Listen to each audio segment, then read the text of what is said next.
Thank you for being patient, folks. I know we're starting 2 minutes late. I am so sorry. I was reading a really fantastic report and I just lost track of time. I'm very sorry. We're going to talk about that report today. I've actually linked it on my X-Chan account. It's at PaulTX890. If you don't follow me on the site formerly known as Twitter, that's my Twitter handle, PaulTX890, all run together in one word.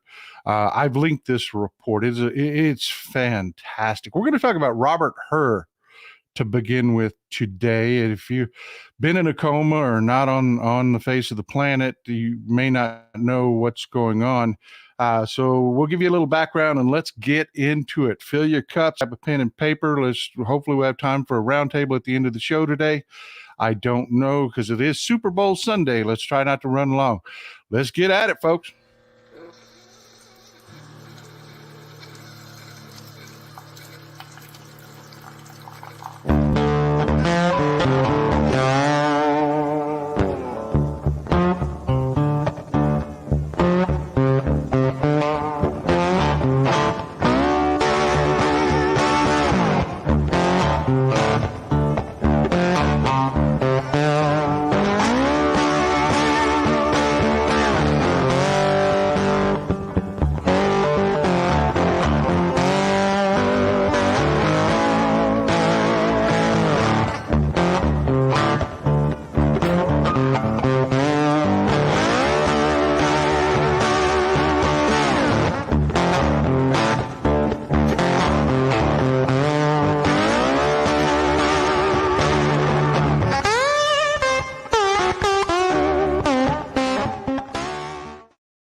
Good morning, people. God, I love that theme music. Gets me going, gets me good. That's Chris Haugen, by the way, a musician by the name of Chris Haugen. He's out of California. It's a tune called Backyard Barbecue. It's a sampling of a tune called Backyard Barbecue. Chris Haugen was kind enough to write several badass tunes like that and then just give up the licenses to the world for all of us to use. That's why I'm able to use that particular piece of music because I don't know if you know this, but Google is very strict about utilizing other people's property. Our good friend of the show, Tennessee Brando, I'll tell you, true story. When he was first starting out, he used one of his own pieces of music that he wrote and recorded in the studio on his show. And his show was taken down for a copyright violation for using his own music. I'm not even kidding, folks. I'll have Brando on to tell you that story. I mean, he argued with YouTube for months to get that strike taken off of his account because he's like, it's my music. I mean, it wasn't a cover or anything. Literally, he wrote the song, wrote all of the accompanying music, everything, and they copyright violation. Good to know they protect your stuff, right? Yeah, Brando is great. Jolie Reed says Brando is great. He is. He's a good guy. We got to get him back on the show. We do. He is a good guy. He's got a show also, folks. Really interesting. If you just want to listen to another hillbilly sit and talk about things, he's a good guy. He's a good guy. Well, look, let's get into it. I want to talk about Robert Hur today. I kind of thought this was going to blow over because I read the report and it just, the right-wing reaction to it was over the top. And the reason we have to talk about it is because the corporate media's reaction to it has been on par with the right-wing reaction to it. The report itself is no big deal for Joe Biden. It's really not. I mean, it is just... It's garbage, folks. I will tell you this. It is garbage. I was speaking to a special agent yesterday, and I'm like, have you read the... He's like, are you kidding? Of course. It's like a running joke among special agents. Can we write reports like this now? I mean, because this is completely unacceptable. Let me explain. most people aren't intimately involved with AUSAs. That would be an assistant U.S. attorney or a special agent or anything. You don't know the process. You don't know why this report is so badly written. You remember Just the Facts, man? Just the from Dragnet, Just the Facts, man. Yeah, that's what these reports are supposed to be. See, when you become a special agent or an AUSA, you're coming into the justice system. I don't care what your background is. I mean, they're hiring capable people. You are educated when you become a special agent. You are. But they don't just turn you loose. Say, okay, you're hired, you're great, do the job. They don't do that. They have to train you. It takes years to train a criminal investigator. It takes years to create a good U.S. attorney. And it starts with what they call baby agents. That's the colloquial term they use. Baby agents, baby prosecutors. In Robert Hur's case, he'd be like, "Oh, you were a clerk for Chief Justice Rehnquist. Oh, that's cute. Now sit down and shut up. We're going to teach you how to convert a case into a prosecution because you don't know shit at this point." "Oh, you were top of your class at Harvard. Oh, at Harvard Law. Oh, congratulations, Special Agent Johnson. Now sit down and shut up. Let me show you how to do an interview." Because you don't know crap about being a criminal investigator. That's how it starts for all of them. They're paired up with senior members of the office that know how to do investigations if you're a special agent, gather information, do interviews. If you're an AUSA, an assistant U.S. attorney, you don't know how to prosecute a case. You would walk into court and get your ass handed to you by the judge, by the defense attorneys, by everybody. You would likely get sued. I mean, you could really screw up. So no, they pair you with a senior person and they teach you how to write these reports and what they're supposed to be, what is supposed to be in them. And this report is not that. It is not that.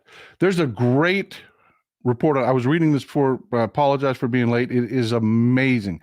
They go through this entire report. And by they, I mean Andrew Reisman and Ryan Goodman. Let me share this with you. I can actually bring this up for you so you can see what I'm talking about. I linked this on my X-Chan account for you to go back and read. I want you to go. We're not going to go through this whole. It goes through it goes through the Hur report. And to give you some idea, just how bad this is before we get into this, the Pence report on the same activity, including the fax cover letter and the signature page, was 10 pages long. That was the entire thing. The memorandum of fact was 1 page. 1 page. Literally, you could flip through that entire 10-page report, go to 1 page, and get everything you needed to know about that entire report. Robert Hur's report was just shy of 350 pages.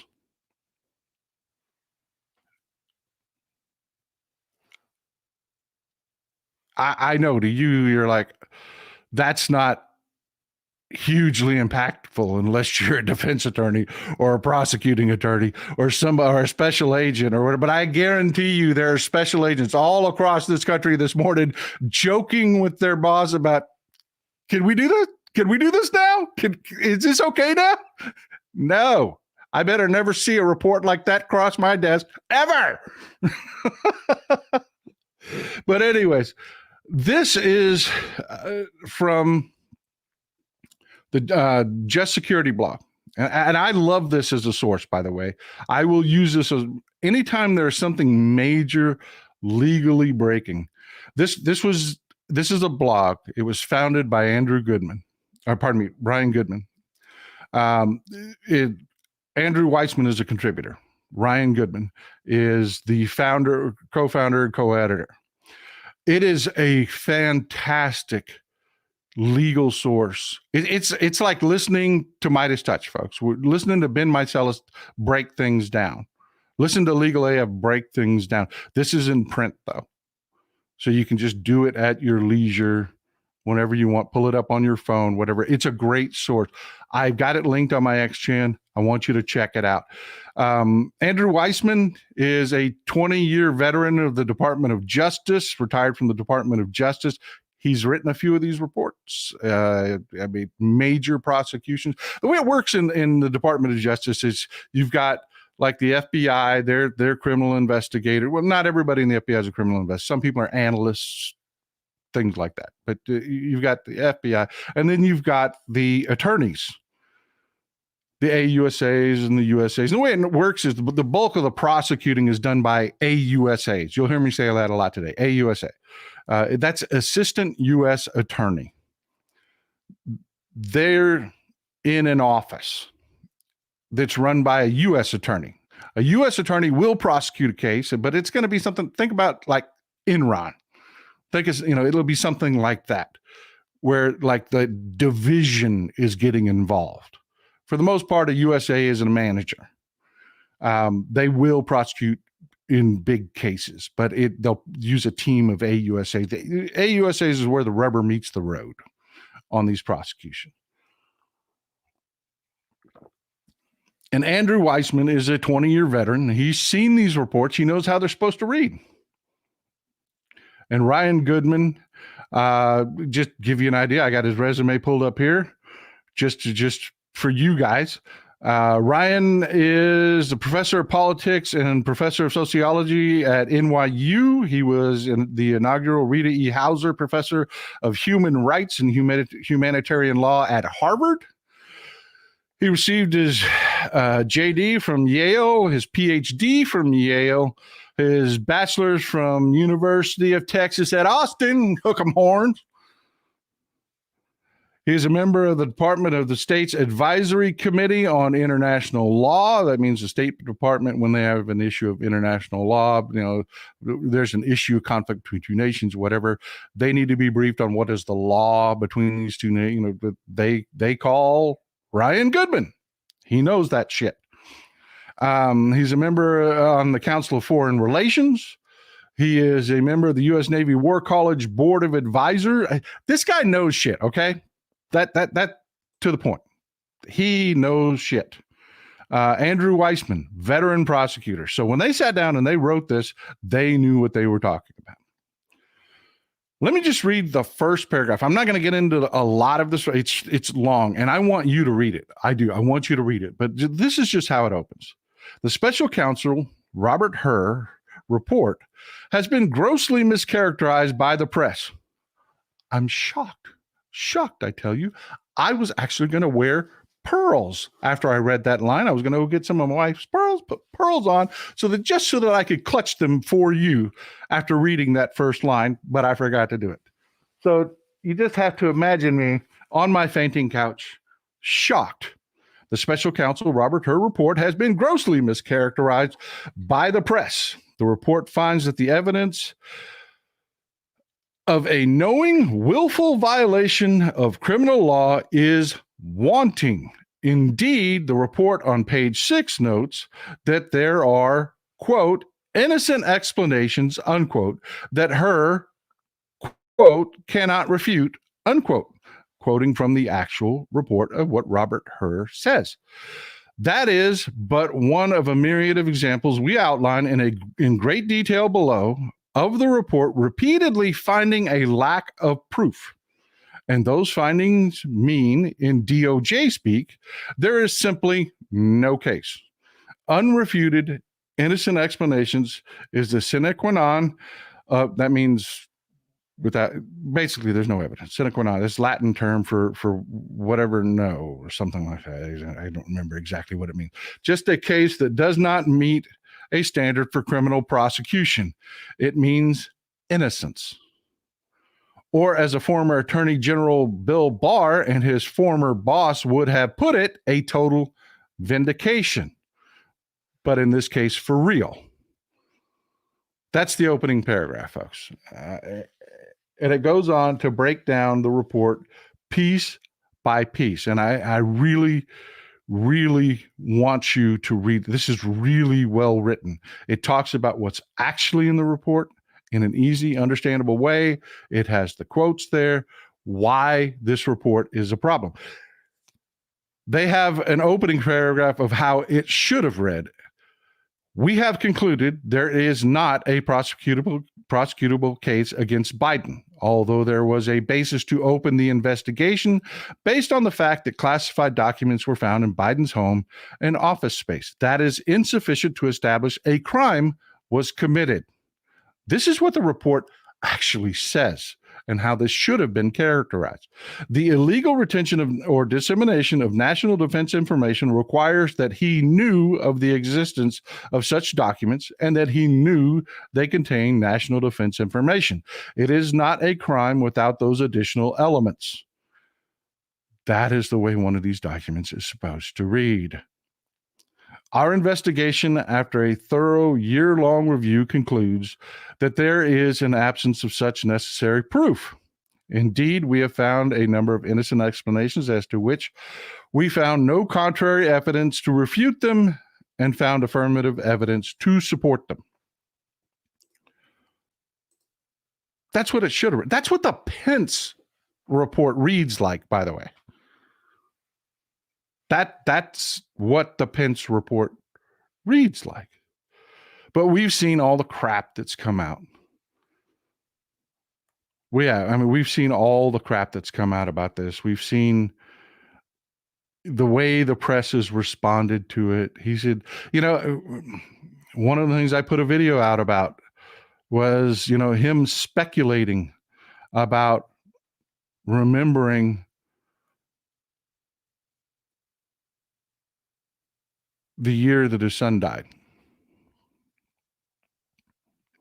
And I shared that, and so many people shared their own experiences. And so many people said the exact same thing. Probably 99% of you folks were like, yeah, and you shared the stories. I really appreciate you sharing your stories with me. I really do. Of folks that you lost. And then I had actually just the opposite. I've had some people say, I know to the exact second the time and date I lost my son. And one of the stories that was shared with me was just heartbreaking about a mother. She's probably in the audience, that her son was dying and they were in the hospital and he was off the ventilator. And she knows to the second when he died because she was staring at the clock, listening to his labored breathing. And while staring at that clock, she heard his last breath.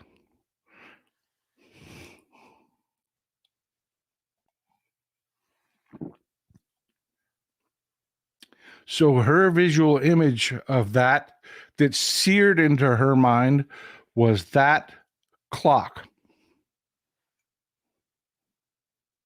For me, it was different. For me, I remember getting the call in the morning, really it was the middle of the night, about my dad dying. And I don't know why, but the thing that stuck with me most was the curtains and my bedspread. I remember the conversation specifically. I remember that bedspread. It was a blue bedspread with a paisley pattern on it. It had a maroon and brown paisley pattern in it. I haven't seen that bedspread for 35 years. I can tell you we bought it at Mervyn's. Shitty little store. It was a cheap bedspread.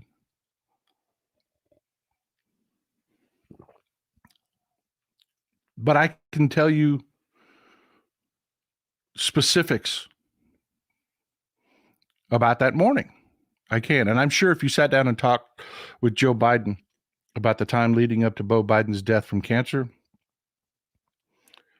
and the time of Beau Biden's death, he will have similar specifics that he remembers, but couldn't remember the exact year. I couldn't either. I can't tell you that about my brother. I can't tell you that about my mother. I can tell you when my mother died, exactly where each member of my family was standing in the room. I can tell you who was crying. I can tell you all kinds of specifics. I can. I can't remember the clothes that everybody else was wearing, but I can remember the pattern on my mom's gown. I mean, things like that are the stories that you shared with me.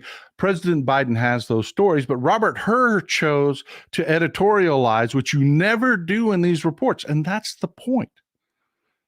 And folks, what I'm going to tell you here is that I believe this is much worse than what's being portrayed in the press. I do. I think it's much worse than is being portrayed in the press. I don't think Robert Hur wrote this report to be a hit job. I don't. I think it's much worse than that. I think Robert Hur wrote a report that is so bad, so out of the norms from the Department of Justice regulations on these. And there are rules and regulations for writing these reports, folks, because if you screw up, I mean, right now, the President of the United States has grounds to sue his own government over this report. It is that bad. So you have to ask yourself, why? Why? I'm going to get to that. That's a great question. Matter of fact, I'll jump to that now. That is the great question. Can you bring that back up if you can? There's a reason he was asked about that in the interview. And it's one of those things that if you don't hang out and don't know, Miss Pam says, what the hell does the year of a family member's death have anything to do with documents? It doesn't. It's a tactic. This is why your lawyer, okay, you can pull it down. This is why your lawyers tell you, shut the hell up and don't talk to investigators. Don't, because they are trained. And this is a common interview tactic. If you're interviewing a big case with a prepared person, someone with an attorney, someone that is prepared, one of the things that prosecutors will do, they will do this. This is standard practice, folks, is they will upset you. They will ask you about something upsetting. Like, do you remember the date when your son died? Knowing that your average person really doesn't program that into your memory for instant recall. No, I don't remember that. You don't remember when your son died? I mean, you speak about it all the time. I would think that you would have some recall as to when you're, can you guess for me, please? That is the way this interview went, by the way. Can you guess? I don't know. Maybe it was 2012, 2013. No, you're off by several. Is there any reason you can't recall just to upset the person?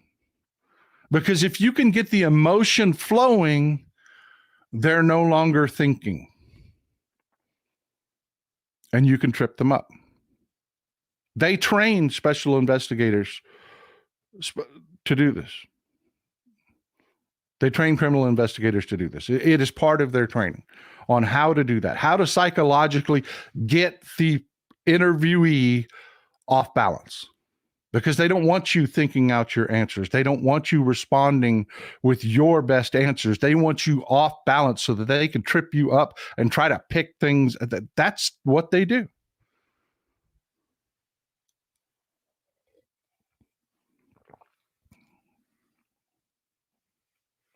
So, yeah, we have to ask ourselves a question here. Why? Why was this report written that way? I mean, it's bad, folks. I mean, it is bad. And I believe it is bad enough that I don't think Robert Hur intended that report as written to ever see the light of day. I do not. See, this is the response that I'm getting from the corporate media and most people that are looking at this like checkers. It's a hit piece to make Biden look bad. Well, after the initial day, a couple hours that the right wingers got to run with it, and that's something else too, folks.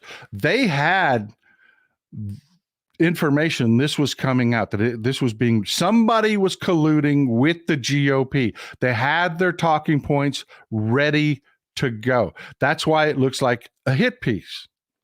You've seen it all over social media. AC says, so sorry to everyone in chat who's lost someone they miss till today. We shall all be together someday. The date of loss is irrelevant. I appreciate you for sharing that. But that's what it comes across as a hit piece. But it's much worse, folks. It is much worse. Look at this. Come with me. Look at it from my point of view. I am not just a commentator. I'm a political strategist. Why would I want Robert Hur to write a report so bad that he's essentially pouring gasoline all over himself and lighting himself on fire? His reputation is over. Coming into this, he had a reputation of being a smart guy. His resume, Stanford Law, clerk for a very serious judge, then clerk for Supreme Court Justice William Rehnquist. His resume is went to work as an AUSA in Maryland, then went out to private practice, then came back as a U.S. attorney. He was appointed by Trump as a U.S. attorney. He's rejected these reports before. As a U.S. attorney, he has rejected reports written like he provided. So you have to ask yourself, why? One assertion is he's a moron. And I will tell you, Robert Hur is not a moron. He is not a moron.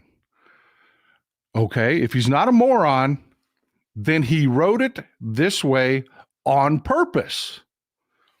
Okay. Occam's razor. Why? To do a hit on Biden.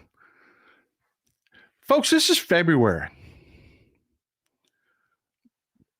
This thing's going to vanish like a fart in the wind. Right now, people that do this for a living are ripping this report to shreds and pointing out that it's complete vindication for Joe Biden. So why destroy your reputation over, a couple days in the news cycle that are going to end up making you look worse in the long run? I mean, look at all of these investigations that have come out from the Republicans. Look at them. They've all come out looking worse after. What do you have? You got this hardcore wanna-believe freaks that will repeat them, but they don't want, they want to believe them, they want to repeat them, but your average person is looking at this saying, this is bullshit. Why are you asking about his kid in a documents case? They're starting to ask those questions, and they're just going to end up destroyed. So you have to ask yourself, what is the third thing? If it's not, he's not a moron. He didn't intentionally light himself on fire for Trump. What? And everybody's saying, well, this is like Comey. This is like the October surprise. Well, no, it's not. It's not October. It's not. But it is like Comey. Because see, Comey dyed-in-the-wool Republican. He can try to say, oh, well, I was just trying. No, you wrote a report that you knew was inappropriate. A report you would not accept about any other prosecution. You knew. You put your opinion out there. You attacked a candidate. And it all in and of itself is true. And he did it in October, where the press cycle would run through the election. That is what was supposed to happen with the Hur report. That is what was supposed to happen with the Hur report. He wrote this report so badly, and it is awful, folks. It is really awful. He literally offers an opinion that he would have to mind read, talking about the feelings and intentions of President Biden, and then turns around and contradicts himself. I mean, it's just a horribly written. I can't stress that enough. When you go through and you read what Just Security has to say about Andrew Weissman and Ryan Goodman have to say, you're gonna understand this more clearly. He wrote this to not survive. He wrote this to force Merrick Garland to either reject it and demand he write another one, redact it, or rewrite it, which were the options that Merrick Garland had when he received this report. Credit to Joe Biden and his political instincts. They did not take the bait. Sun Tzu, Art of War, never take what your enemy gives you. This poorly written crap report, your lay Politico would have jumped all over this to attack Robert Hur, attack the Republicans, attack how they are attacking Joe Biden, which is what's happening today. You're seeing Democrats attacking how Republicans are attacking Joe Biden. But that's not what was supposed to happen with this. It was supposed to be rejected. Why? So that Republicans could sit on it quietly and around September start hearings so that they could pull Robert Hur up and say, this is the report we have. You have exonerating the president on his handling of classified documents, American secrets. And Robert Hur was going to sit there and go, that's not my report. That's not my, what? That's not your report? I have your name on it. Yes, sir, that is not my report. That report has been rewritten. Rewritten by who? Attorney General Merrick Garland and the Biden administration. What? They wrote their own report? That is what was supposed to happen. And the news cycle that you're seeing now about, oh, this is damaging. This is horrible for Biden. Oh, my God, it shows him to be incompetent, was going to ride like a surfer on a wave right through the election. That, my friends, was your October surprise. That is what this is about. That is what Occam's razor says this is all about.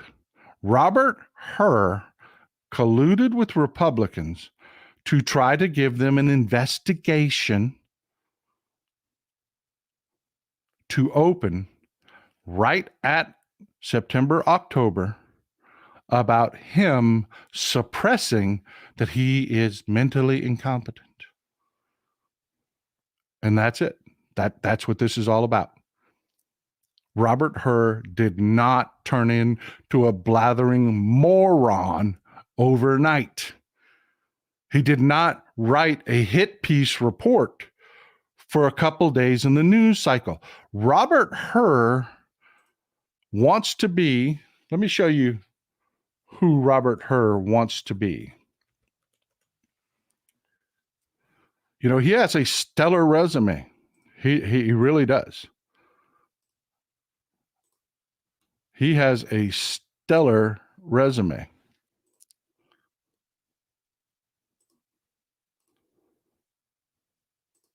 This is who Robert Hur believes this report is going to make him.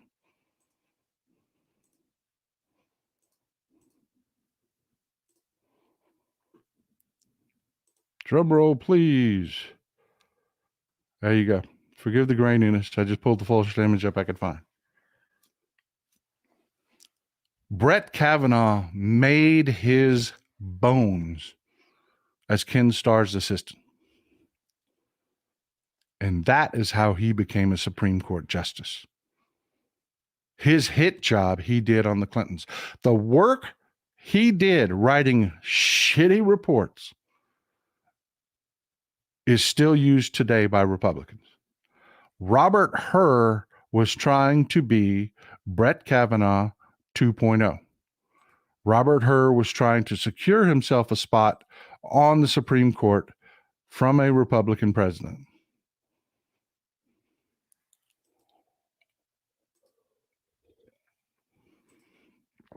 And it is our jobs as Democrats to make sure that no matter what happens in this universe, this man never sits on the Supreme Court. Never. Go back to private practice. You shot your shot, you came for the king, and you missed. Time to pay the piper. Bye-bye, Robert Hur.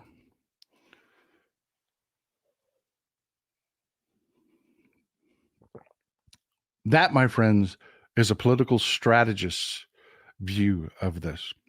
And what I want to do is I want to take that and I want to juxtapose that to a game of can you guess? The average Congress, and don't Google it and ruin it for everybody. You people are ahead of folks. You really are. Do you know the number of bills that Congress normally passes every year? Wild guesses. Let's see them in the chat. Throw them out there. How many bills do you think Congress normally, on average, pushes through Congress? We got to guess 200. You're low. Good guess, Kelly, but you're low.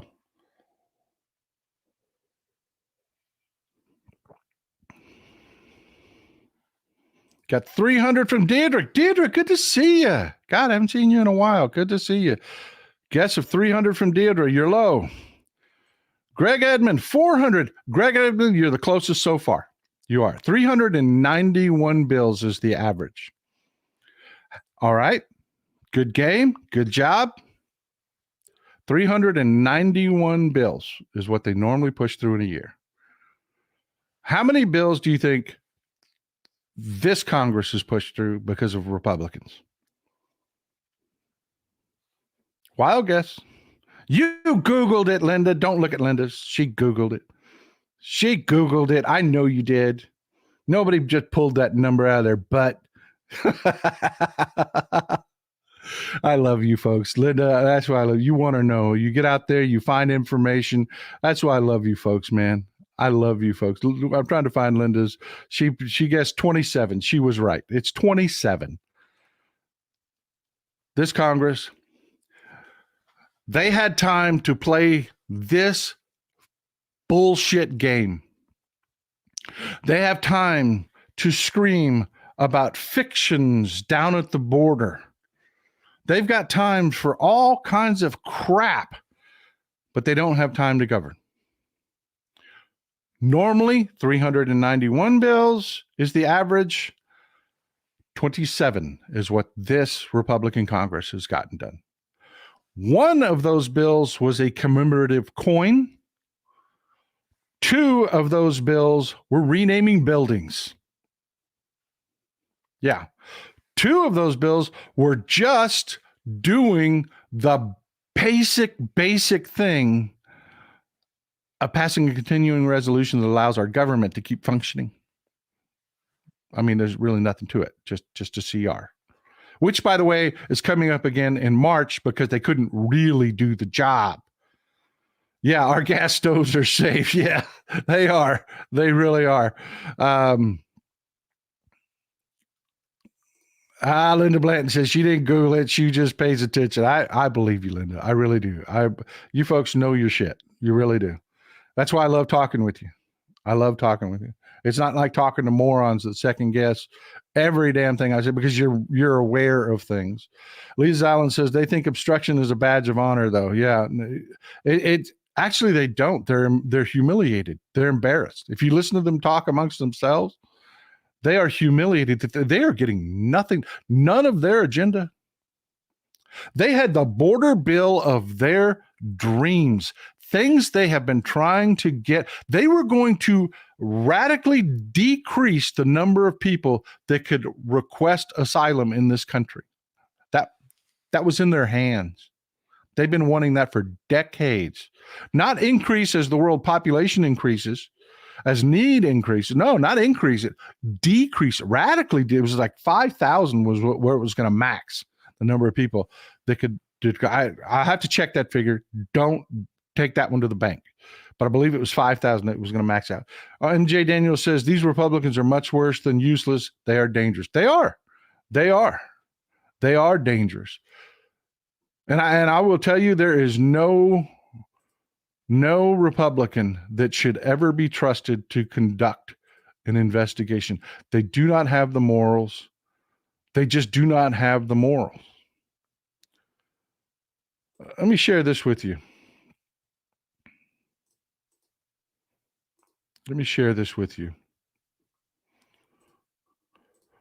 Chris Hayes shared this on his X-Chan account. And I want this to be an eye-opener for you. Now, again, let's be clear about where this is coming from. Robert Hur is a conservative Republican, former clerk for then Chief Justice William Rehnquist, served in the Department of Justice under Donald Trump, working as a top advisor to Deputy Attorney General Rod Rosenstein. Trump then nominated him to be U.S. Attorney for the District of Maryland. And I think the reason that Hur's report struck a nerve with so many people yesterday is that it reminded them of the incalculable damage that FBI Director James Comey did back in 2016. Comey also cleared Hillary Clinton of any wrongdoing related to her handling of classified information. But like her, he went on to share all sorts of thoughts about the Democratic presidential nominee's bad behavior with her emails. All this got me thinking about an interesting trend in our modern politics about who investigates a sitting president or presidential candidate. So 30 years ago in 1994, Kenneth Starr was appointed as independent counsel overseeing the Whitewater investigation into President Bill Clinton. Of course, Starr was a virulently partisan Republican, as his own report revealed. In fact, you may remember Starr actually returned to the political stage after a huge scandal over sexual abuse and assault at a school that he ran, to the political stage to defend Donald Trump during his first impeachment trial. So that was during Clinton. You got a Republican investigating the Democrat. Then there was George W. Bush. And there was an investigation of the public leaking of a CIA agent's identity to get back at a whistleblower who was saying that the Bush administration was lying about WMD. So the Republican president's deputy attorney general at the time, remember this guy, James Comey, chose another Bush appointee, another guy appointed by a Republican, U.S. Attorney Patrick Fitzgerald, to serve as special counsel in that case. By 2015, Republican James Comey was the FBI director. He launched a criminal investigation into Hillary Clinton's emails. Then came Donald Trump and the investigation into his campaigns dealing with Russia. Rod Rosenstein appointed Robert Mueller as special counsel. Remember that? A lifelong Republican who served in several Republican administrations, including in the Bush years. That brings us back to Republican Robert Hur. You seeing a pattern? Yeah. Starr, a Reagan Republican, is a former federal appeals judge and served as George Bush's Solicitor General. Comey and Fitzgerald are both Bush political appointees and carry the same baggage as John Ashcroft, said Senator John Kerry of Massachusetts. Both Robert Mueller and James Comey are lifelong Republicans. Both were high-level George W. Bush appointees. Robert Hur is a registered Republican who served in the top ranks of President Trump's Justice Department. So there's a clear pattern here. It's consistent, at least. Democrats get investigated by Republicans, while Republicans get investigated by Republicans. Now, we're also seeing what happens when Republicans judge Republicans. I know that was a long video for that summation, but it is a fact. Republicans get investigated by Republicans. Democrats get investigated by Republicans. And Democrats get investigated by Republicans because we always do this stupid thing. And I want you to think about the message that Dr. Rachel Bitecofer tried to give you Friday about what messages these send. We always pick a Republican to investigate a Democrat because we don't want to look partisan. You know, Joe Biden knew he had nothing to fear. He knew this report was going to exonerate him. He's like, put who you want in there. It don't matter. Merrick Garland's like, well, we'll put Robert Hur in there. I mean, he'll never find anything. We didn't do anything wrong. Go to town.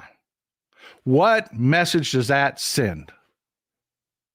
That we Democrats are too partisan to investigate? I'm sorry, but history shows us no, there is not a Republican on the face of this planet with the character, not even Robert Mueller. Look at the weak tea crap that came out of Robert Mueller. That guy was billed to us like he was some sort of Rocky. And his report, while establishing the connections between Trump and the Russians, was weak tea.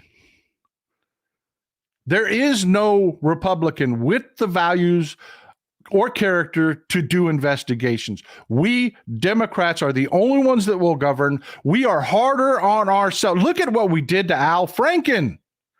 We're harder on ourselves than Republicans are. They just try to score some cheap ass points. Stop it. Now, I've been a supporter of Merrick Garland's because I think in the beginning of this administration, he's what we needed. One, it was a good thumb in the eye of Republicans. You didn't want to make him Supreme Court justice because this guy's middle of the road. He's nonpartisan, yada, yada, yada. Ha ha, he's the attorney general. I don't want him anymore.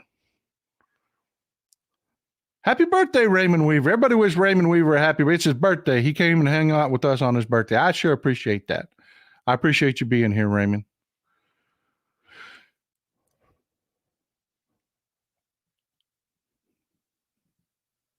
Teresa Washington, what about the fentanyl? Isn't that important anymore? Yeah, we're going to get to that very thing here in just a second, Teresa. You hang out. I got another video for you. We're going to pull that up here in just a second, Teresa. But what I was saying, remember what Dr. Bitecofer says. When you say something like, well, we got to put a Republican in there to investigate, that says that we can't do it ourselves. That sends the wrong message when we are actually the people that will actually do the damn job. From now on, I want Merrick Garland replaced. I don't want a middle-of-the-road guy as Attorney General anymore. I want a knife fighter that will use the law, not pull a frickin' Robert Hur where you just make your opinion shit up. The law that will get through court where they will take and gut Republicans and spill their guts on the bulkhead. I want a knife fighter.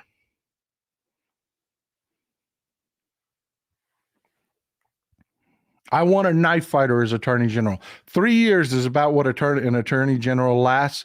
I want to see Joe Biden pull us up. We've got a great U.S. attorney out in Hawaii right now. That she would be great. She would be freaking amazing. She grew up in Hawaii politics, which I don't know if you know. There's is brutal politics. She would be an outstanding And for some reason, I can't. Somebody Google her. She's a U.S. attorney out, and somebody Google her. My brain's locking up. She's amazing. Democrats need to quit bringing a covered dish to a fist fight. Amen.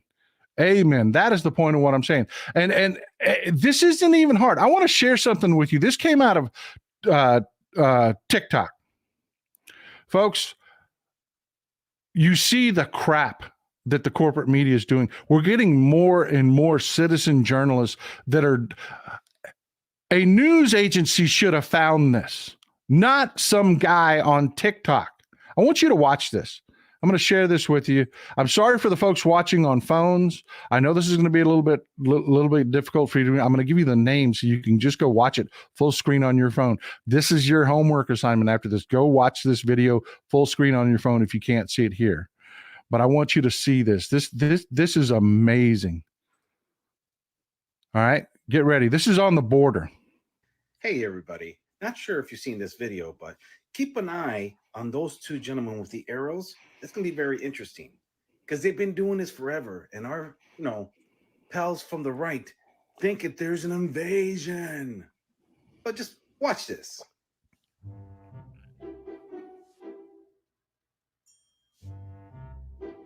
Eagle Pass, Texas, December 9th. Oh, there's those guys again. Same exact spot, same exact footage. Oh, Iowa caucus, January 15th. They're still there. January 20th, same guys. Wow. Wow. January 20th, same. Wow. New Hampshire primary, still there. Same two guys. And this guy covered in a Mylar blanket. Shit, he's been laying in the exact same spot for Fox News. a month. But Fox News has been running the same footage from different angles. I'll play it one more time for you so you can see it. Empty.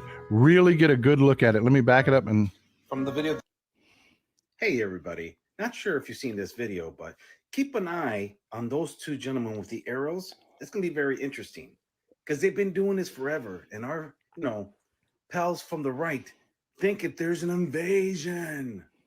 But just watch this.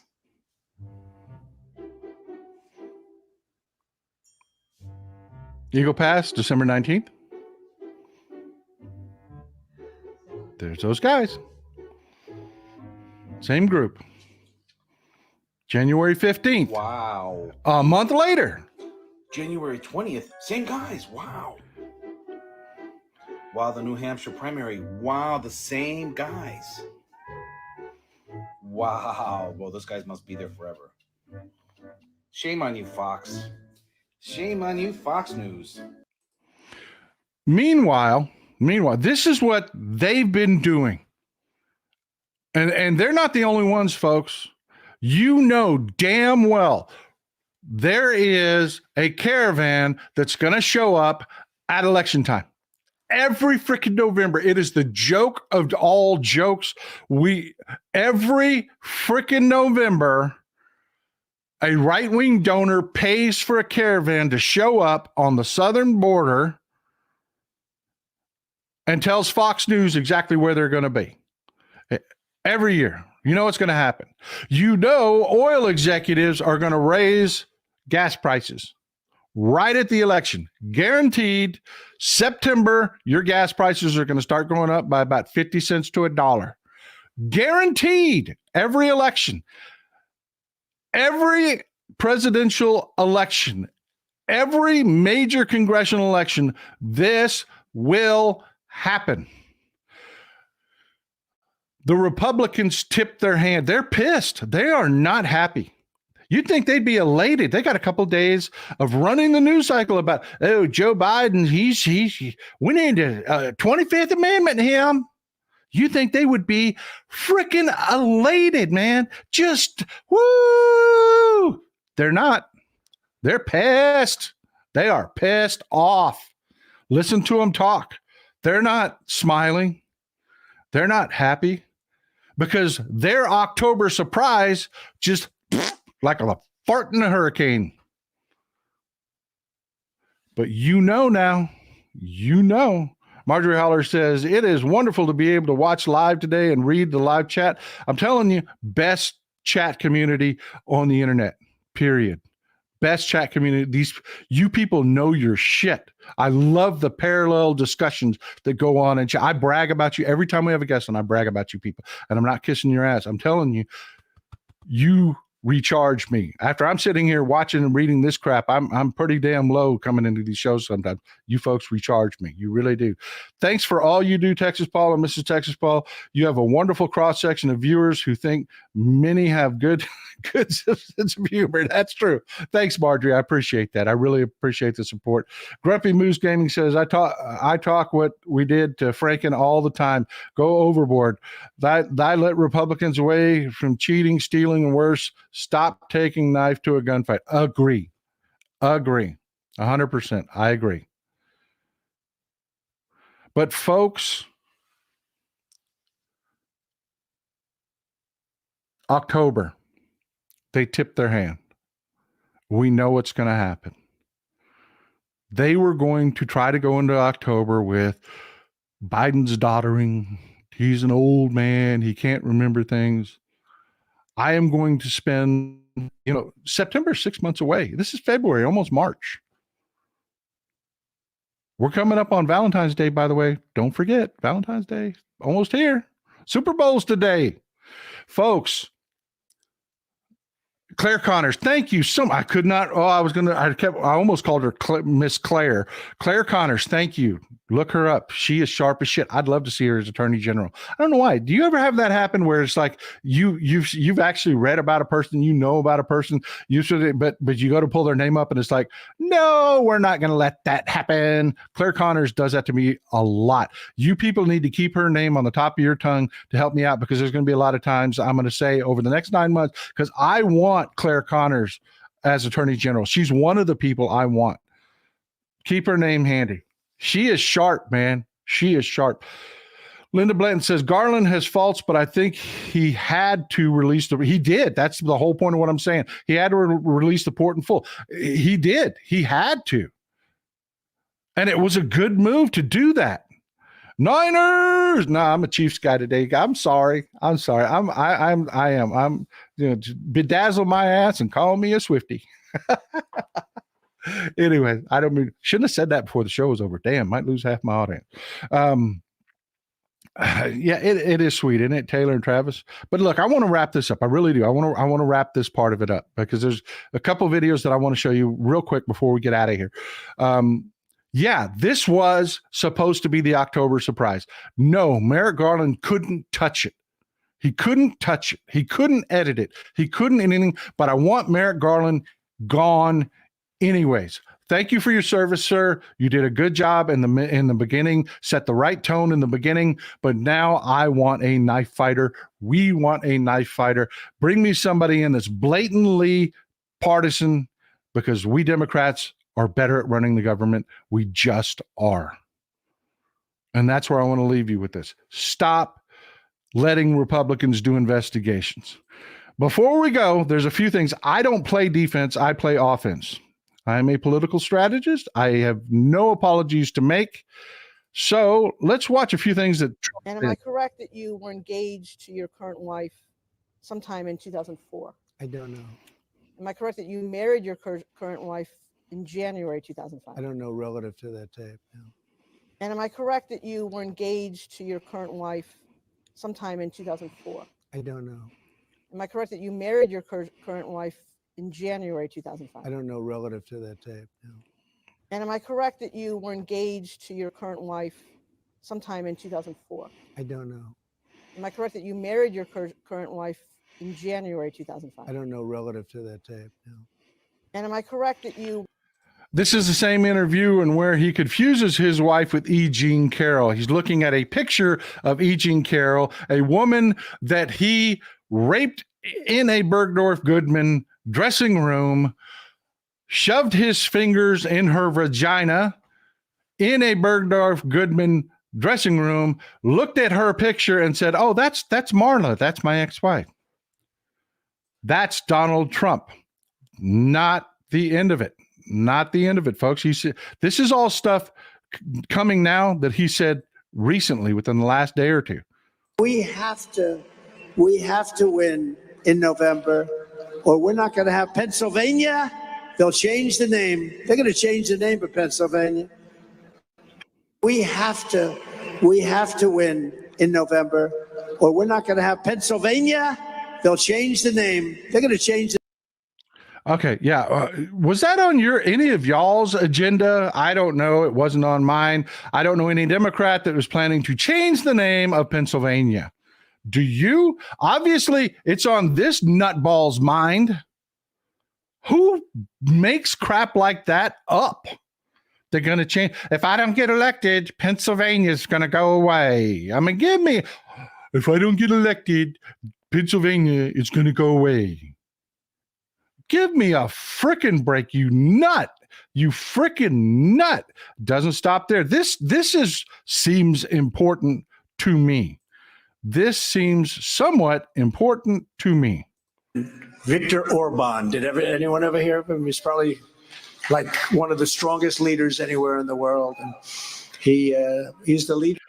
He loves Viktor Orban because Viktor Orban is a fascist, but not the fascist from Turkey. The world, and he's the leader of, right? He's the leader of Turkey. Fronts on both Russia.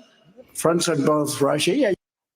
Viktor Orban. Did anyone ever hear of him? He's probably like one of the strongest leaders anywhere in the world, and he's the leader of, right? He's the leader of Turkey. Fronts. No, he's not the leader of Turkey. He's the leader of Hungary. He's the guy that's about to get kicked out of the EU. Seems somewhat important for somebody that wants to be president to know one of the main political fights going on in the European Union involves Viktor Orban from Hungary, a guy that writes you frickin' checks, that funds your institutes, that funnels money to your Republican Party. It would think that it would be important that you would remember that Recep Erdogan is the dictator from Turkey, and Viktor Orban is the dictator from Hungary. Seems minorly important. Just a little bit important. But that's not the end of it. I mean, he really just, and this is just the last couple of days, folks. Just the last couple of days. People saw those documents. They didn't see the ones we had. We had them locked up, and we had Secret Service all the time because I was president all the time. People saw those Okay, let's watch this again.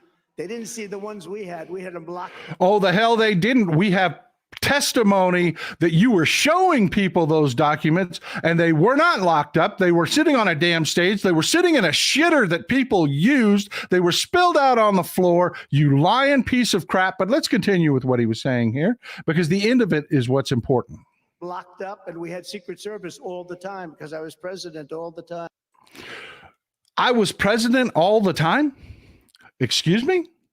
No, you weren't. No, you weren't. And that's not just hyperbole saying when you held the office, you were actually never really a president. No, you really were literally not the president when this was going on. I realize that your pudding brain doesn't allow you to understand that. Seems important, press. Seems important because he said this the exact same time you made a big fucking deal about Joe Biden not remembering the year that his son died. This has been being said at the exact same time. This one's important. Now, when he first starts talking about this, you're thinking, maybe he's talking about Obama. But listen to how it ends. I did. And then I hear that they like Obama better. They should like Obama better. You know why? Because he didn't ask for anything. We were like the stupid country of the world, and we're not going to be the stupid country of the world any longer. We're not going to be. Got bad under this guy. All right, now listen to it. So he now wants to send them $50-60 billion. I have to say what I did. And then just listen to that again. They like Obama better. They should like Obama better. You know why? Because he didn't ask for anything. We were like the stupid country of the world, and we're not going to be the stupid country of the world any longer. We're not going to be. got bad under this guy. Under this guy. So he now wants to send them 50, 60 billion dollars. I have to.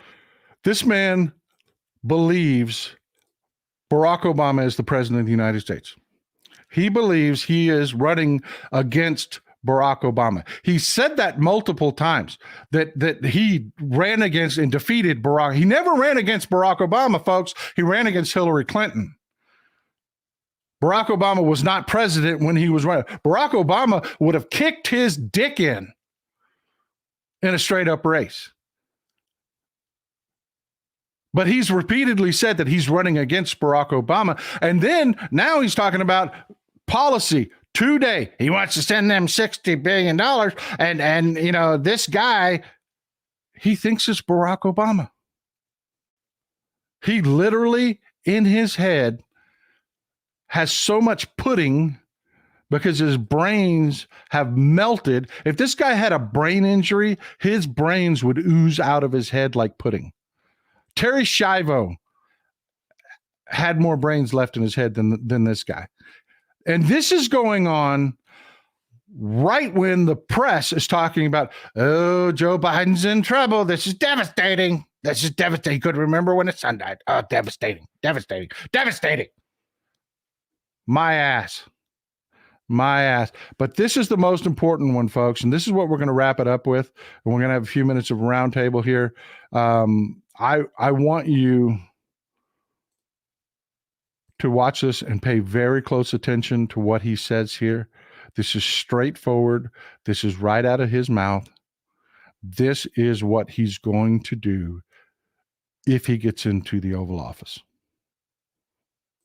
The presidents of a big country stood up and said, well, sir, if we don't pay and we're attacked by Russia, will you protect us? I said, you didn't pay? You're delinquent? He said, yes, let's say that happened. No, I would not protect you. In fact, I would encourage them to do whatever the hell they want. You got to pay. I would encourage them, Russia, to do whatever the hell they want. To our NATO allies.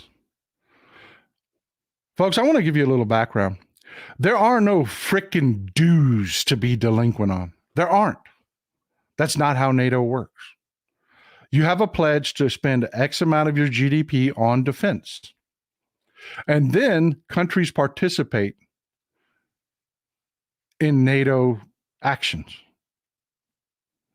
And they pay for that as they go. There's no, you're behind on your country club dues. It doesn't work that way. European countries have traditionally not spent that 2%. But it doesn't mean they don't participate, because Germany is the third greatest contributor to NATO, and they're still under the 2% mark. They are, all of the European countries are increasing. They are all increasing. If there's a chart I'll bring up for you in the next show, it shows every country in Europe all the way down from the last 8 years. They have consistently been increasing. They're coming up. Many have passed the 2% mark now. Everyone is catching up with it. Germany is one of those that's about 1.5%, but they're the third largest contributor to NATO operations, because while their defense spending to GDP is only $1.50 and 1.5%, almost all of what they spend on their military is contributed to NATO. So their actual contribution is huge.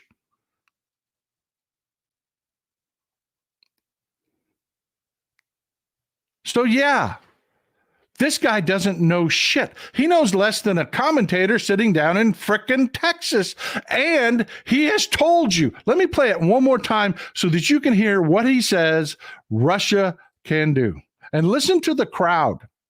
The presidents of a big country stood up and said, well, sir, if we don't pay and we're attacked by Russia, will you protect us? I said, you didn't pay? You're delinquent? He said, yes, let's say that happened. No, I would not protect you. In fact, I would encourage them to do whatever the hell they want. You got to pay.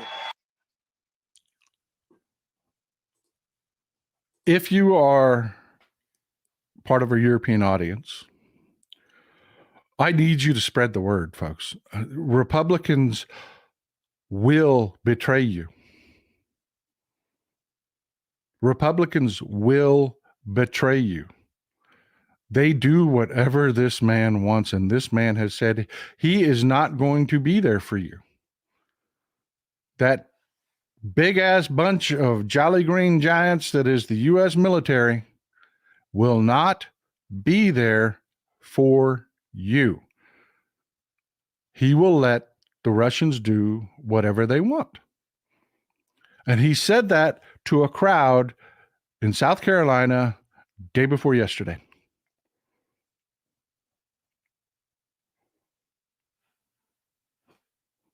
But the press, oh my God, Joe Biden, devastating, couldn't remember the year his son died. Nobody's talking about it but us, folks. So this is what I need from you. This is what I need you to do. One, from now on, when you come into the show, hit that thumbs up button. Just assume I'm going to do a good job. Just assume I'm going to do a good job. Hit the thumbs up button immediately. What does that do? That recommends us on the algorithm. So when people come into YouTube and they say, hey, what's going on live right now? A bunch of people thumbs up this show. So Google will take and put it to the top of the algorithm and say, hey, watch this guy. And we will boost our live audience. Our live audience directly affects the algorithm for the folks that rewatch what gets recommended to them in the rewatch. So do that. Thumbs up immediately. If you haven't hit it, hit it. Hit the thumbs up. It makes a difference. Make a comment in the after show, in the replay. Go back to YouTube when we're done here. Put a comment in. Share it. Even if you don't share it, go to share, hit copy link, even if you don't share it, but share it. Get this message out. That's your job. I'll sit here and I'll keep doing this. I'll keep doing the research. I will keep finding you good sources. But do that, folks. It makes a difference. It makes a huge difference. So look, let's go into our roundtable. It's 11:15 on Super Bowl Sunday, so I don't want this to go too long. Let's go about another 15 minutes. Any questions that you have? Claudia Hare had one earlier in the show. What will happen with Texas undermining the Supreme Court's decision? Here's the thing. That is still a work in progress. That is still a work in progress. Legally, that has not played out. So they say, well, they have refused to adhere to the Supreme Court's decision. That's not exactly true until Biden makes it true. And right now, with all of this in the news cycle, you're not going to see Joe Biden, engage in a bold move like, a confrontation with my idiot governor. Which, by the way, I'm going to do he's going to be part of the show Wednesday. We need to talk about what he's done down. He's wasted a $30 billion surplus in the state and set my state up for bankruptcy. The state of Texas, he has set us up for bankruptcy. And I'll explain why on Wednesday. It's a bit of a show. I hope you can be here for it, because what he's doing here is the same thing that they're doing in Ohio. They're doing it in Florida. They're doing it all across the country.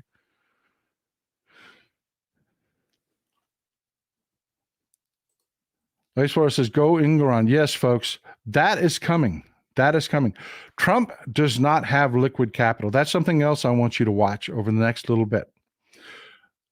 Trump does not have a lot of liquid capital. The things that are his assets are very, very expensive to maintain. Golf courses ain't cheap. Hotels are cheap. They really are. They're not that expensive to maintain. You don't have to rebuild hotels every day. But golf courses need constant maintenance. He is not capital rich. He does not have liquid capital laying around. And if he wants to appeal the E. Jean Carroll ruling, has to put up, by New York law, $83 million. Put it up. When this Engeron ruling comes through, people are guesstimating it should be somewhere in the $300 million range. Even if it is less than that, state law requires that any fraudulent gains, he has to pay a 9% penalty on. 9% interest, folks. That could push these penalties upwards of $1 billion. I mean, this is a really big deal. And to appeal it, keep that up. I'll get right back to it.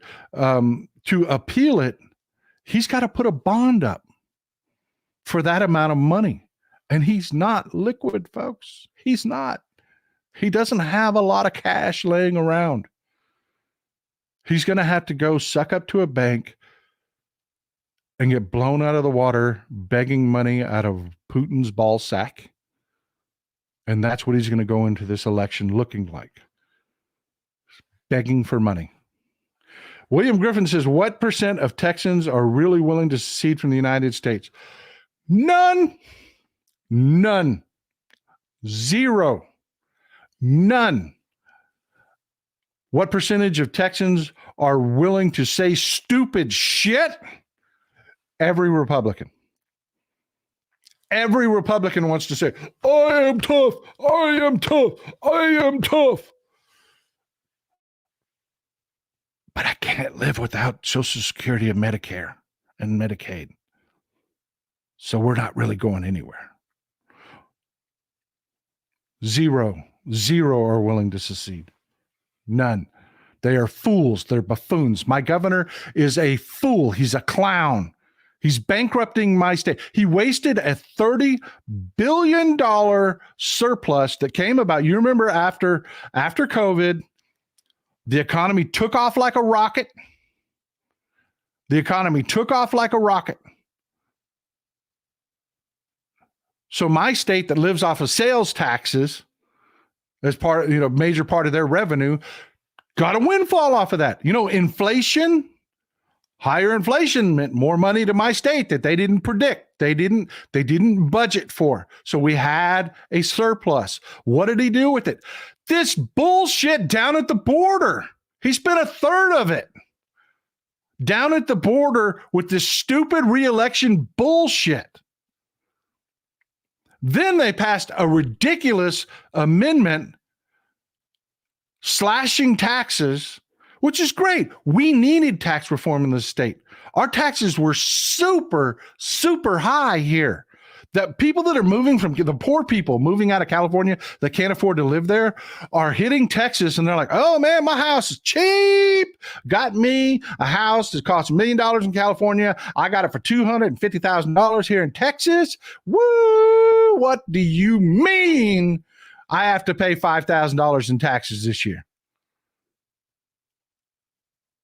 Yeah, our taxes are through the roof. They are. So they passed this amendment to slash those, but they took it out of the schools.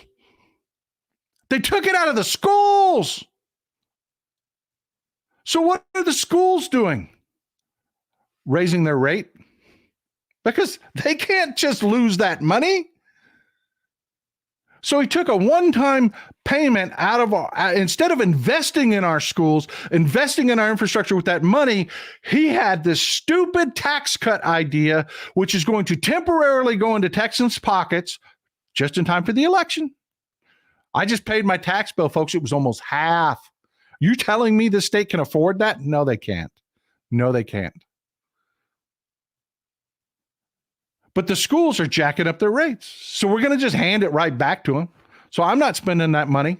That money I saved is going to sit in the bank because I can't afford to spend it because they're going to take it back from me next year. Because the schools can't afford to lose that money. They had no plan. They're gimmicks all the time. Jokes. That's what Republicans are. Asborn Newsom says, it's very sad. Most Europeans hope the orange Mussolini will expire before he can do more damage. Oblige him. I'm not telling anybody to be violent or anything like that. I am not saying that ever. I'm saying give that man all the sausage and cheeseburgers he wants. Come on, cholesterol. All right. What was Fucker Carlson trying to get from Trump when he was in Russia? Carlson's career is in the toilet. He is pulling what all of them do when they leave Fox. Look at Bill O'Reilly. You ever seen Bill O'Reilly around? No, he's gone. He's gone. Tucker Carlson was trying to stay relevant. He ended up looking like a buffoon, a complete buffoon. Vladimir Putin sat there and mocked him. Now there are pictures of Tucker Carlson sitting there for 2 freaking hours, just sitting there waiting for him because, he's just a little bitch. Just and a ridiculous interview that was full of fallacies. It was just he's getting roundly mocked for it. He was there to try to raise his own profile and spread Russian propaganda because that's who the Republicans are now. They are Russian propaganda folks. That's who they are. That they 100% are with Russia. And he was just trying to get something, but he ended up looking like a fool because Putin looked like a fool. John Edinger, if the idiot Republicans in Texas want to secede from the U.S., what are they going to do for money? Asking for a friend. Yeah, good question. It's just not going to happen. It's just not going to happen. It's just not going to happen. We can't live without the military bases. Yeah, there you go. Suburban Housewives, Rush Republicans. There you go. There you go. Use that. That's a good one. Good job. Love it. Love it.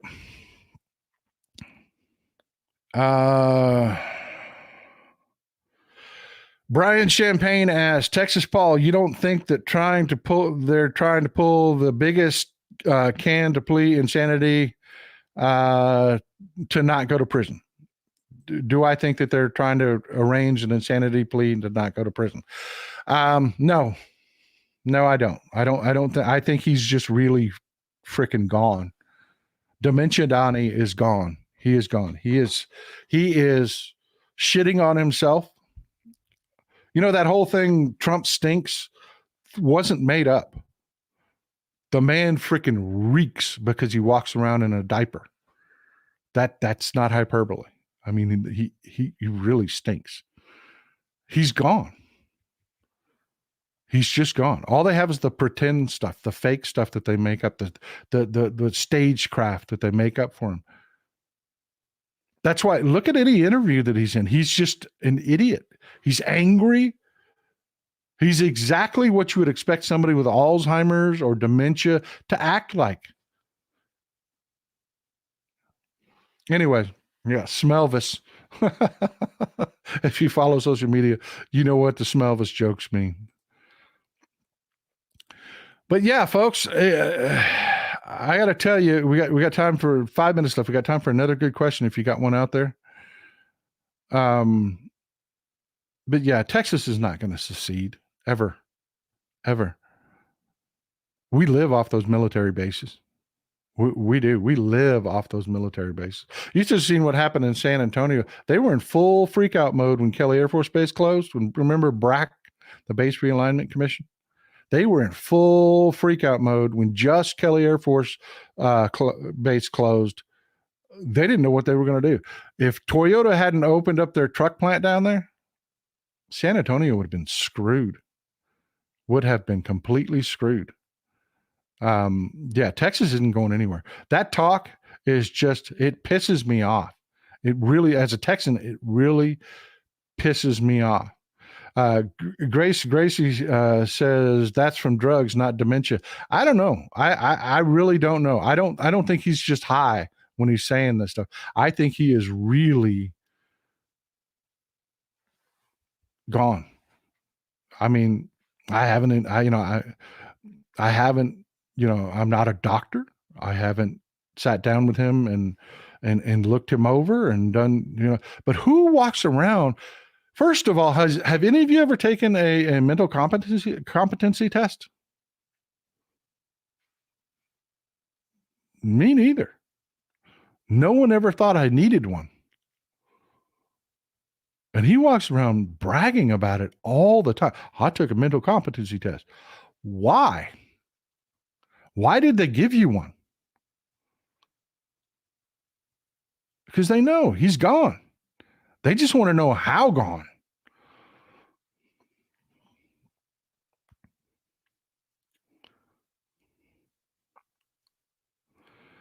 And I have to tell you,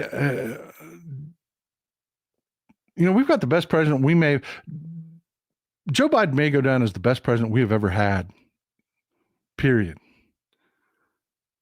The guy doesn't sit there and run to a camera all the damn time. He just does the job. Presidents are supposed to. They're supposed to put together a team to run the country. Peter Campbell says, thanks for another fact-based program. I'm now smarter than I was earlier today. And thanks, Mrs. Hey, this is what I do, my friend. This is what I do. I've got to tell you, really, Joe Biden, when you start totaling it all up, when you just start totaling it all up, he's going to be up there. Eisenhower was a great president. FDR was a great president for what they dealt with. Eisenhower was a great president. I mean, he was a scorching racist. There was a lot really wrong with that freaking guy. But just as far as, okay, we've got to get off a military footing and we've got to start investing in our country. Our national highway system was built under Eisenhower. I really believe that Joe Biden is actually going to go down in that scale. If you look at what he's done coming out of COVID versus, Europe's busting their ass. They really are. The rest of the world, Asia is busting their, China's a mess right now. India, they're still struggling in India with COVID. I really believe the man's going to go down in history as one of the best presidents we ever had. Yeah, Patton, all those guys, man, from that era were all scorching racists. They really were.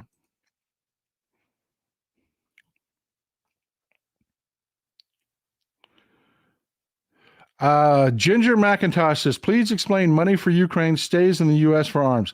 Yes. Okay. Let's say they pass a bill. Thanks for the support, dude of SoCal. Say they pass a bill to fund Ukraine. Where does that money go? Doesn't go to Ukraine. It goes to defense contractors. Fort Worth is full of them. Fort Worth, Texas. That's where a big chunk of that money goes. Depending on which weapon systems they say you can have, it goes to our local manufacturers because we don't manufacture our weapons overseas. We don't. We buy some of our smart bombs from Israel. We do that. But as far as building tanks, building Abrams, building HIMARS rockets, that's all here in the States, man. Predominantly in the South, to be quite honest with you. That's what we need to be telling these Southern voters. All that money from Ukraine goes to you. It goes to you. And really what it's doing is renewing our military because we don't take the new stuff and give it to Ukraine. We got a bunch of HIMARS rockets that are expiring right now. They only last so long, folks. Even nuclear ICBMs expire. That's right. Russia's ICBM fleet is pretty much well considered to be trash at this point because it's really expensive to renew those warheads. Really freaking expensive to renew those warheads, and they don't do it. They just don't do it.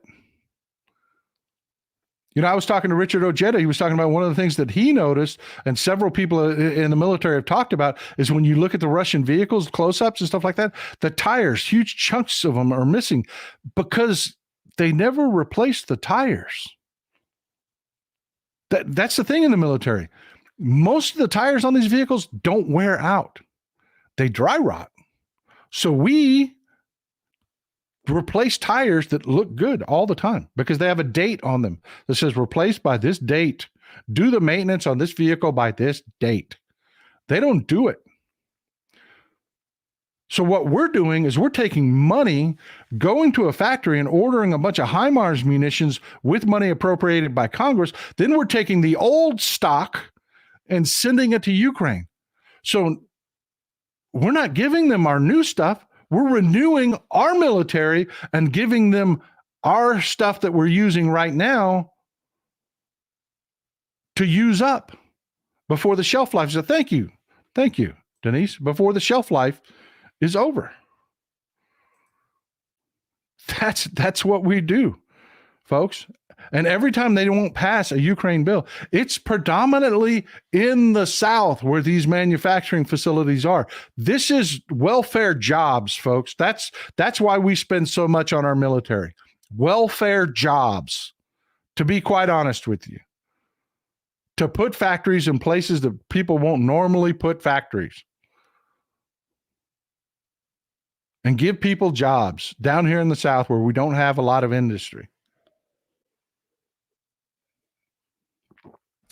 Tricia DeVos says, have you seen the race map? Will Dems lose? No.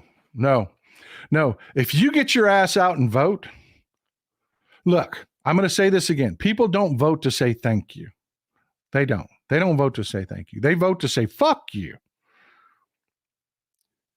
Keep coming here. I'll keep you pissed off. I'll keep you saying fuck you. Spread it around. Right now, we have the enthusiasm gap. We just do. That's what they're trying to pretend down in South Carolina. You know, the Trump rallies, it's the same people over and over again. They travel all over. They're freaking nuts. It's a cult. They travel around from rally to rally. There are these people, they actually have like, oh, I've been to 54 rallies. I've been to 38 rallies. I've been to, yeah, it's the same freaking people that just travel all over like they've got jobs or something. I don't know. Stacey Nation, Southern Illinois loves Texas. Man, I tell you what, I want to come up there and hang with you. I want to go to, I am telling you, we got a trip to Chicago planned. We took one up, a quick one. It was just short. I want to spend some time in Chicago. I'm going to go around St. Patrick's Day. I do. I know that's Northern Illinois, but I do. I want to go up that way. I love your state. All right, let's wrap this up, folks. It's 11:35. We're a little bit farther along than we did. Give me one last good question to end this on, and we will do this. Let me just do this. Let me sum it up this way. No Republican should be allowed to do another investigation. There's nothing wrong with we Democrats. We're not over partisan. We don't break the law. We're actually harder and bigger sticklers than the rest of us, than Republicans are. We're harsher than Republicans are. Every investigation from now on, they need to find Democrats to do those investigations, period. And let President Biden and the White House know that you want Merrick Garland replaced. Thank him. Thank you for your service, sir. I appreciate you, but it is now time for a political knife fighter, and we're going to get our agenda through. Period.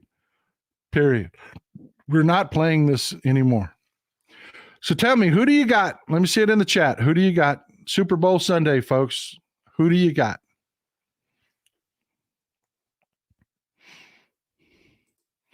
We need to do it, Ed. We need to do it, man. I love St. Patrick's Day. I tell you what, I will get me some clovers, 4-leaf clovers, and we'll do this, man. KC, Chiefs. My wife is a huge Pat Mahomes fan. I got to go Chiefs. I really do. Taylor Swift. I love it. I hope she makes the Super Bowl today. I do. Well, I enjoyed talking with you folks. We are out of time. It is time to do this. Time to get the hell out of here. Thank you for spending another day with me. Thank you for talking about Robert Hur with me. Thank you for talking about the Republicans' BS down at the border. Look these things up. Go back after the show when you leave. Reopen the live. Make a comment. Let's get this pushed up on the algorithm, folks. Hit the subscribe button. Doesn't cost you anything. All it does is